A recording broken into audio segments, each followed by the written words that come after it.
দেখুন বন্ধুরা, এখানে প্রুনিং যেটা হচ্ছে বা রিপোর্ট যেটা হচ্ছে, রিপোর্টের কিভাবে রিপোর্টটা হয় আপনারা সেটা দেখে নিন। পুরো গাছটা বের করে শেকড় সমেত অর্ধেকটা কেটে ফেলা হচ্ছে।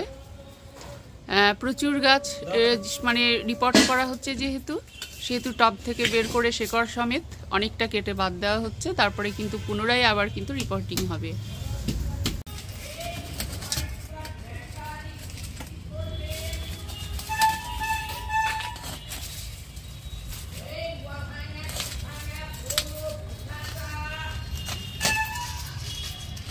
দেখুন, এটা শিউলি গাছ, এটা কিভাবে রিপোর্টিংটা করা হচ্ছে দেখুন। পুরো গাছটা বের করে শেকড় সমেত অনেকটাই কেটে বাদ দেওয়া হচ্ছে এবং প্রুনিং করে নেওয়া হচ্ছে। এখানে রাখা আছে যেটা ভার্মি কম্পোস্ট, এবং নার্সারি ভাই এখানে কাজ করছে।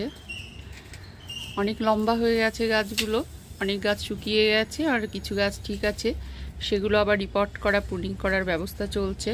যেহেতু বড় বড় গাছ বা রিপোর্ট করা আমার একার পক্ষে যেহেতু সম্ভব না, সেহেতু নার্সারি ভাইকে ডাকা হয়েছে। এরপরে দেখা যাক আপনাদের সঙ্গে শেয়ার করতে কবে পারি আমি গাছগুলো। বন্ধুরা দেখুন, এখানে এই যে দশকর্মা সার আমি কিভাবে জৈব উপায়ে প্রস্তুত করি। এই যে দেখুন, এখানে সবজির খোসাগুলো যেভাবে রাখা হয়েছিল, দেখুন পুরো মাটির আকার ধারণ করেছে খুব সুন্দরভাবে। এগুলো আমি কিন্তু পুরো এই যে মাটিগুলো দেখছেন, আমি প্রত্যেকটা মানে সমস্ত কিছু একসঙ্গে ভালো করে কিন্তু মিশিয়ে নেব। যেটা আমি এইভাবেই কিন্তু জৈব উপায়ে দশকর্মা সার যেটা আমি প্রস্তুত করে থাকি, আপনাদের সহজেই আমি সেটা দেখিয়ে দিচ্ছি। আপনারা অলরেডি দেখেছেন আমাকে সবজির খোসা যেগুলো কালেক্ট করতে, ডিম, ফলের বিভিন্ন রকমের ফল, বিভিন্ন রকমের শীতের সবজি, চা পাতা থেকে শুরু করে ভাত, যেটা প্রত্যেকটার আলাদা আলাদা কিন্তু কর্মক্ষমতা আছে। এইভাবেই কিন্তু আমি 100% জৈব সার কিন্তু প্রস্তুত করি। আমি এটা দশকর্মা সার হিসেবে কিন্তু আমি ব্যবহার করি। দেখুন বন্ধুরা, এখানে আমার জমিয়ে রাখা ছিল যে সবজির খোসাগুলো, আপনারা মানে একটু লক্ষ্য করুন, তাহলে বুঝতে পারবেন। সবজির বিভিন্ন ধরনের যে খোসাগুলো ছিল সেটা আমি মাটির সঙ্গে মিশিয়ে দিচ্ছি, এবং দেখুন খুব সুন্দরভাবে সার তৈরি হয়ে গেছে। এই যে এটা পুরোটাই কিন্তু মাটির সঙ্গে মিশে যাবে ঝুড়ো ঝুড়ো হয়ে। এটা কিন্তু দেখুন চা পাতা, ডিমের খোসা, মানে বিভিন্ন ধরনের ফল এবং সবজির খোলা, সেগুলো কিন্তু রাখা ছিল, এবং দেখুন পুরো মাটির আকার ধারণ করেছে, এবং মাটির সঙ্গে আমি কিন্তু এটা ভালোভাবে মিশিয়ে দিচ্ছি।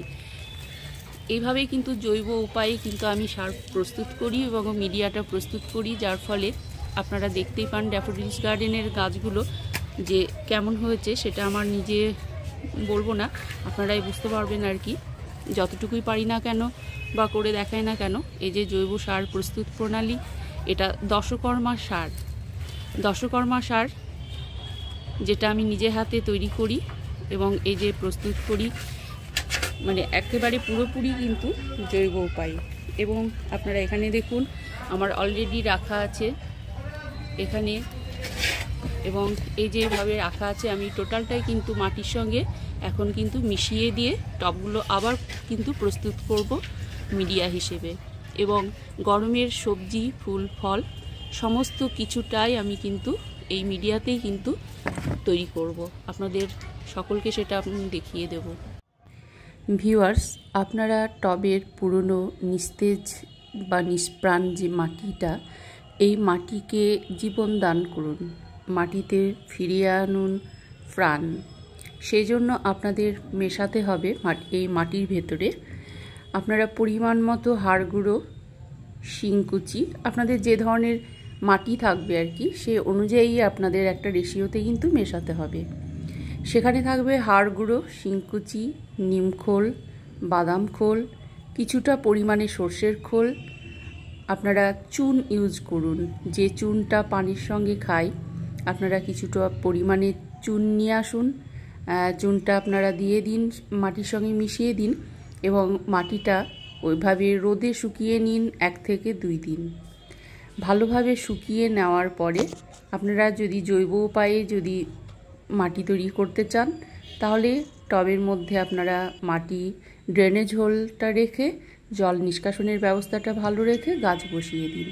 আদারওয়াইজ আপনারা যদি একটু অন্যভাবে মাটি ইউজ করতে চান মিডিয়াটা, আপনারা সেখানে সিঙ্গেল সুপার ফসফেটটা ইউজ করতে পারেন। কিছুটা আপনারা ডিএপি ইউজ করতে পারেন, কিছুটা পরিমাণে লাল পটাশ আপনারা ইউজ করতে পারেন এই মিডিয়ার সঙ্গে। আপনারা যারা রাসায়নিক সার পছন্দ করেন তারাই একমাত্র করবেন, নচেত যারা জৈব উপায়ে পছন্দ করেন তারা এগুলো অ্যাভয়েড করবেন। দেখুন এই যে ড্যাফোডিলস গার্ডেনের যে গাছগুলো আছে, আশা করি আপনাদের খারাপ লাগবে না এই ধরনের গাছগুলো পেতে।